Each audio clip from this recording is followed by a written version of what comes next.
So there's one definition we didn't cover about being a master. Master means I overcome or I defeat something. When I beat Jimmy and Owen like a 2-year-old at Walmart on the golf course and they're begging for mercy, we don't say, who's your master? Nowadays we say, who's your daddy? Who's your daddy? Tell me, who's your daddy? I can spank you. I'm your daddy. Who's your master? Today we celebrate not somebody who's got a great skill, somebody that has great talent. We celebrate today the King of Kings, the Lord of Lords. He's overcome and defeated death, hell, and the grave. He is the master of all time. He's worthy to be praised. Also in that video, when he was on the tee box, you saw him hit a shot. And I followed the shot, and it didn't even make it past the ladies' tees. And if you saw him, he reached in and got another ball and dropped it on the ground. Now, there's no such thing in professional golf as a mulligan. But when you're with your buddies and you're playing, a mulligan is like a do-over. It says you get to hit another shot, and we're not even going to count it on your score. Mulligans are the greatest thing in golf. And if you go with me and Ron, we don't limit mulligans. You can have 2 or 3 mulligans on every hole. Just as long as you get something you can play, we'll let you have as many mulligans as you want. You know Jesus offers mulligans in life. A chance to do over when you tried your own way and it didn't work. God offers a mulligan. It's been said about mulligans that a mulligan is a product of sheer, undeserved kindness. It can't be earned. It can only be received. It's God's grace gift. David in the Old Testament, the book of Psalms, has something to say about grace and the mulligans that come from God. Count yourself lucky. How happy you must be. You get a fresh start. Your slate's wiped clean. And later in Psalms 130, he says, if you, God, kept records of wrongdoings, who would stand a chance? As it turns out, forgiveness is your habit. And that's why you're worshipped.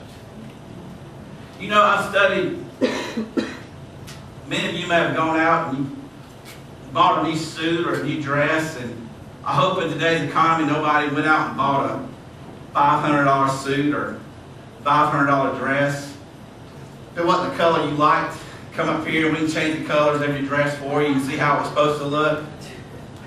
But somebody said that when you can't afford a new suit, to make an old suit look good, go get a new tie.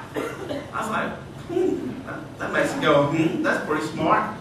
So some of us just went and got new ties for an old suit, and we looking good.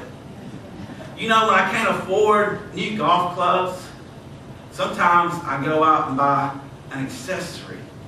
And I buy a new head cover. Now I got a brand new Auburn head cover that Jimmy and Owen would just love. But there's a reason why I got Auburn, because you know those Alabama people, they stole about 7 of those national championships. So, well, no Alabama people steal this club. But, I mean, they leave it alone. No touch. They won't even touch it. They won't even use it. But can I tell you the truth?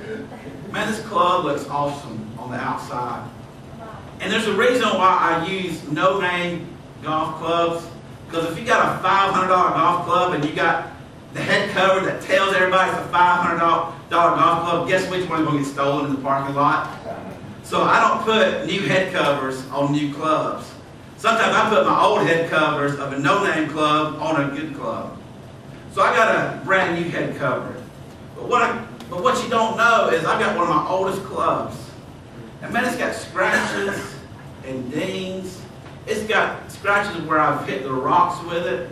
One time I went to the driving range and it was a little wet.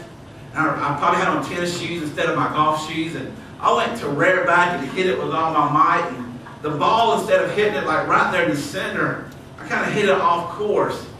And it actually broke my shaft. This thing of fiberglass, it broke it. My favorite club. I mean, I was ticked.